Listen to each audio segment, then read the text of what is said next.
Hemos llegado ya al último capítulo, el 20º capítulo de esta historia de la Iglesia Católica. Desde aquel anuncio que el arcángel Gabriel hizo a la Virgen María, el anuncio de que había sido la elegida como Madre del Señor, el Señor de la historia, hemos llegado a los últimos tiempos, a narrar aquello que ha sucedido en este último siglo de historia. Hemos dispuesto de poco tiempo y sobre algunos temas hemos tenido que resumir. Nuestro objetivo era hacer crecer la conciencia de pertenencia a la historia de la Iglesia Católica, en la cual cada uno está llamado a vivir en esta historia, a ser protagonista de la misma, a participar de la historia de la salvación que se inserta y está dentro de la historia de la Iglesia. Si Dios es Padre de todos los hombres, la Iglesia es la Madre, es nuestra Madre. Conocerla, profundizar, saber cuál es nuestro recorrido, creo que nos convierte en cristianos y católicos adultos, capaces de caminar con la cabeza bien alta, que saben decir de verdad a los demás dónde han nacido y cuál es el seno dentro del cual son generados continuamente. En estos 20 capítulos nos hemos encontrado con muchos personajes, hombres y mujeres. Hemos encontrado muchos católicos que han gastado su vida y podemos todavía escuchar aquel grito, aquellas palabras acertadísimas de Juan Pablo II. No tengáis miedo, abrid las puertas a Cristo. Podríamos decir, no tengáis miedo, conozcamos la historia de nuestra Iglesia. Es el año 1903. En el cielo vuelan los primeros dirigibles. En América, los hermanos Wright hacen volar el primer aeroplano. Henry Ford funda su fábrica de automóviles e irrumpe la era moderna en la vida cotidiana.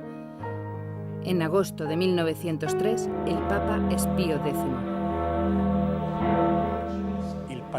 El patriarca de Venecia, cardenal Giuseppe Sarto, llega al solio pontificio tomando el nombre de Pío X.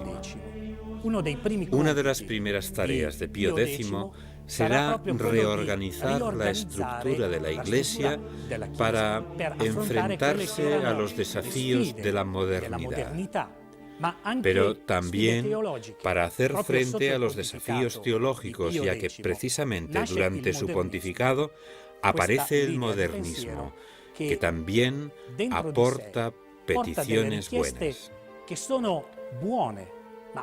Pero, como siempre sucede, si se llevan las cosas al extremo, pueden degenerar.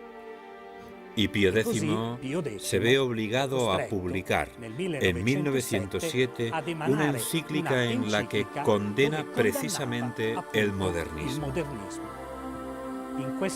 En esta Europa suceden acontecimientos que la sacuden. Estamos en 1914. En Sarajevo, Francisco José y su esposa son asesinados. Esta es la chispa que desencadena la gran masacre que será la Primera Guerra Mundial. Pocos meses más tarde, el 3 de septiembre de 1914, era elegido Papa Benedicto XV. El Papa Benedicto XV se encuentra con la difícil situación creada por la Primera Guerra Mundial. En las trincheras de Europa mueren cada día miles de personas. Es una locura que parece no tener fin. Se suceden las atrocidades que crean cada día nuevas viudas y huérfanos. La misericordia parece no tener cabida. Entre el alambre de espinos y las trincheras se juega el destino de la civilización y las ideas. El Papa Benedicto XV declara a la Santa Sede neutral, pero neutralidad no significaba indiferencia respecto a lo que estaba sucediendo en los campos de batalla, donde son ya incontables los muertos por ambas partes. El Papa Benedicto XV exhorta a los católicos y a todos los que desean la paz entre los hombres para que trabajen porque finalice el conflicto que durará hasta el año 1918. En 1919 bendecirá la fundación del Partido de los Católicos, creado por don Luigi Sturzo, que trata de oponerse al naciente fascismo de Benito Mussolini. Este le obligará al exilio en Estados Unidos hasta la caída del fascismo. El Papa Benedicto XV no pudo terminar el programa que había comenzado. La muerte le llegó por sorpresa el 22 de enero de 1922. Aún así, había hecho mucho también por las misiones y había subrayado que eran un trabajo de toda la Iglesia. A la muerte de Benedicto XV no había quedado nada del poder de la Rusia de los zares. Se había instalado el poder de los soviets, una burocracia fuerte que trataba de difundir la ideología comunista a través del exterminio y la deportación de miles de personas. Un poder que trata de convertirse en un orden que ciertamente no es secundario tampoco para el nazismo. En este complejo escenario en el que el comunismo y el fascismo buscan la hegemonía del poder mundial, llega al trono de Pedro el Papa Pío XI, el día 12 de febrero de 1922.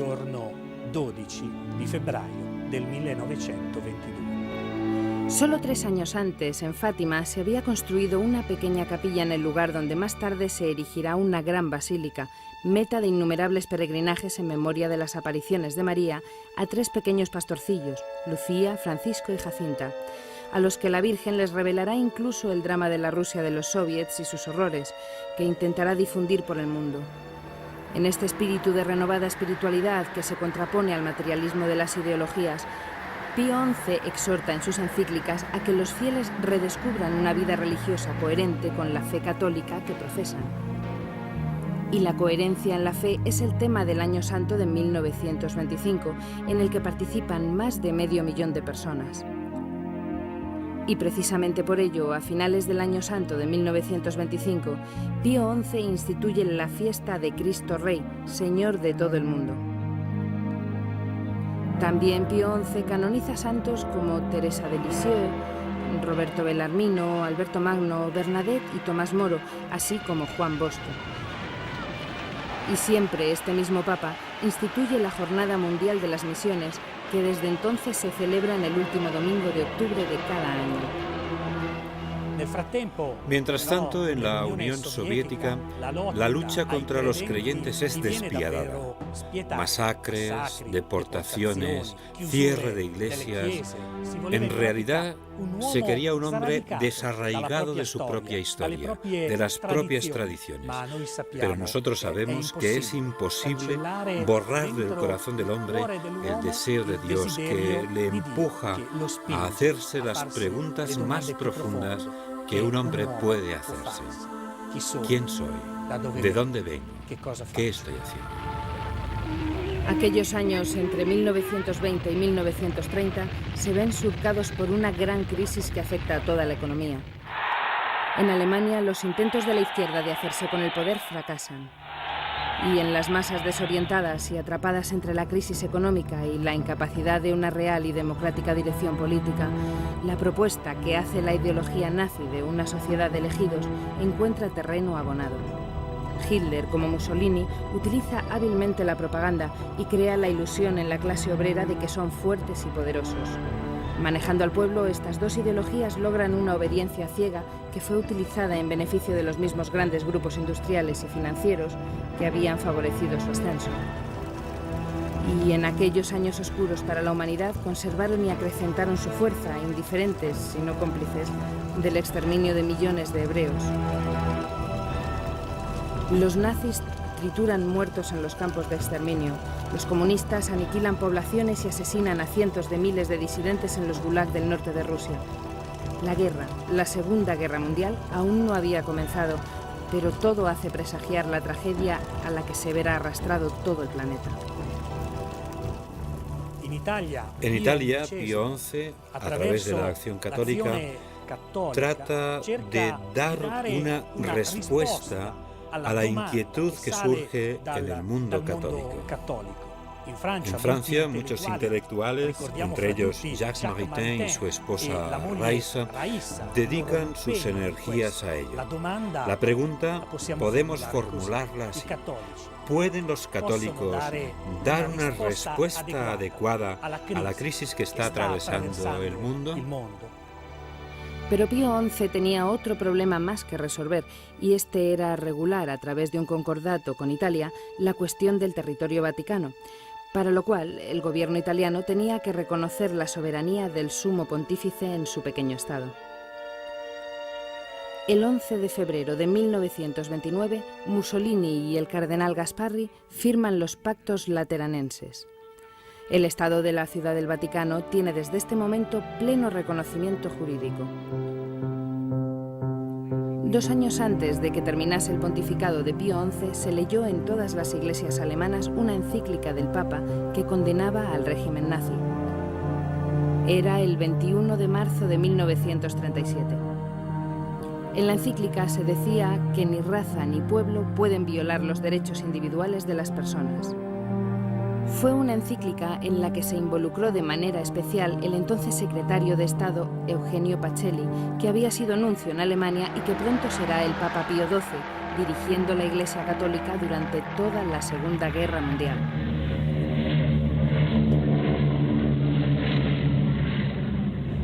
Millones de muertos, millones de hebreos inermes asesinados en las cámaras de gas y quemados en hornos crematorios.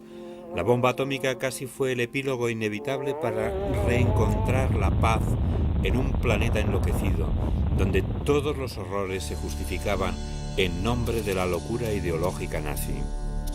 En Italia, a la derrota del fascismo contribuyó un frente popular compuesto por todas las fuerzas democráticas que fundarán la República Italiana, en la cual los católicos, tanto en esta fase como en su reconstrucción, fueron uno de los factores determinantes. Al Papa Pío XII le sucedió en el trono de Pedro Juan XXIII, elegido en 1958.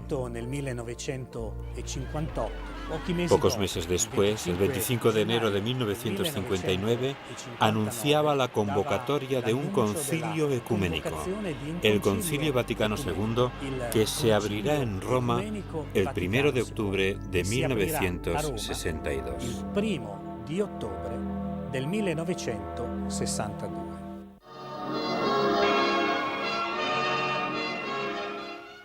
El 1 de octubre del año del Señor de 1962 se abre el Concilio Ecuménico Vaticano II. El Concilio Ecuménico es un órgano extraordinario de magisterio y gobierno que reúne solemnemente a todo el cuerpo episcopal de la Iglesia Católica bajo la presidencia y autoridad suprema del Pontífice de Roma. Junto a los pastores de las iglesias de reciente fundación, participan delegados de las comunidades cristianas más antiguas, que testimonian su larguísima historia con sus mismos ropajes. En el Concilio Vaticano II participaron 2.540 padres conciliares, procedentes de todo el mundo. La mayor participación que recuerda la historia de la Iglesia y la historia de los concilios de la Iglesia Católica.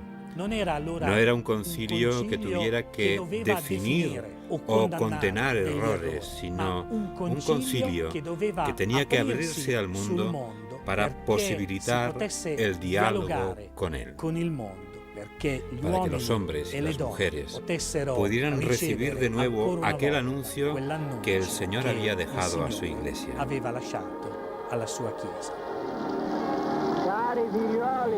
Queridos hijos, escucho vuestras voces. La mía es una sola, pero resume la voz del mundo entero. Aquí está representado todo el mundo. Se diría que incluso la luna se ha apresurado esta noche a mirar este espectáculo que ni siquiera la Basílica de San Pedro, con sus 4 siglos de historia, ha contemplado nunca. Mi persona no cuenta nada. Es un hermano que os habla, convertido en padre por voluntad de nuestro Señor. Así que deseo que recibáis la bendición que os doy y mi deseo de que paséis una buena noche. Volviendo a casa, veréis a vuestros hijos, acariciadlos y decidles que es una caricia de parte del Papa. El 8 de diciembre de 1962, Juan XXIII cerraba la primera parte del concilio, pero no lo reabrió. En junio de 1963 moría ante la conmoción de todos. El 21 de junio de 1963 es elegido Papa Giovanni Battista Montini, tomando el nombre de Pablo VI, y reabrirá el Concilio Vaticano II el 29 de septiembre de 1963, introduciendo importantes reformas procedimentales como la admisión de laicos como oyentes y el nombramiento de 4 moderadores. El Concilio Vaticano II introduce novedades en la Iglesia, pero la principal novedad es la misma definición de Iglesia, que es el cuerpo de Cristo, el pueblo de Dios donde todos son llamados a anunciar el Evangelio. Todos están llamados a la santidad.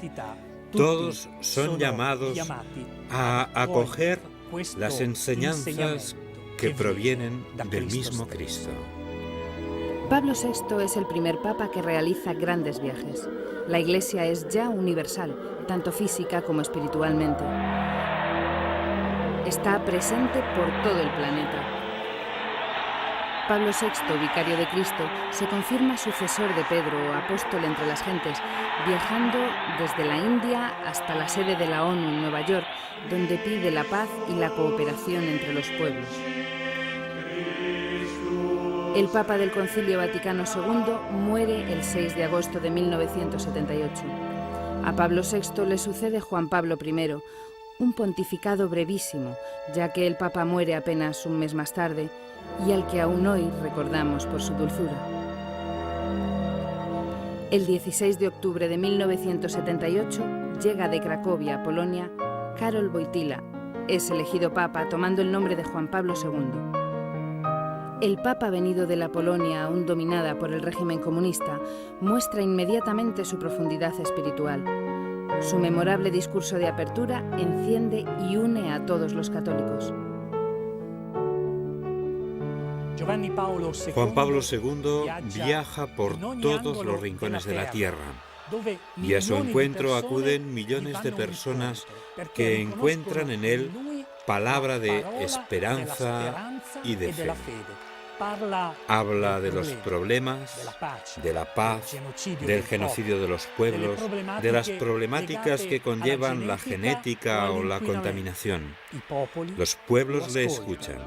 Solo a través de la humanidad de Jesucristo, el Hijo de Dios, se descubre quién eres.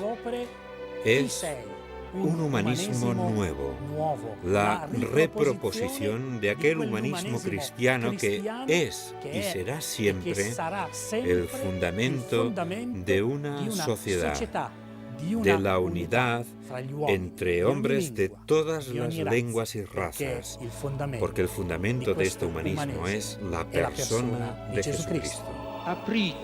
Abrid de par en par las puertas a Cristo, a su potestad salvadora. No tengáis miedo. Juan Pablo II nos ha enseñado, y Benedicto XVI sigue enseñándonos, que si el hombre abandona el cristianismo, no ve en el prójimo al Hijo de Dios, al amado del Padre, sino que solo ve a un competidor, a alguien que debe ser eliminado, no a alguien que debe ser amado. Porque unidos es como se forma la única familia de los hijos de Dios. Hoy el Santo Padre Benedicto XVI nos señala el camino para ser hombres nuevos, hombres de paz, que muestren día a día su dimensión cristiana, porque la Iglesia, su historia, podrá ser una historia de crecimiento, de desarrollo, de auténtico progreso, si encuentra cristianos con la valentía para santificarse en la oración, en la entrega de sí mismos. Como el ejemplo que nos ha dado en los últimos tiempos Juan Pablo II, con su fuerza anunciadora, con su fuerza de hombre de fe, con su fuerza de hombre de oración. Así podremos influir en la historia a través de la santidad personal otorgada a cada uno de nosotros por Cristo Salvador, Rey eterno.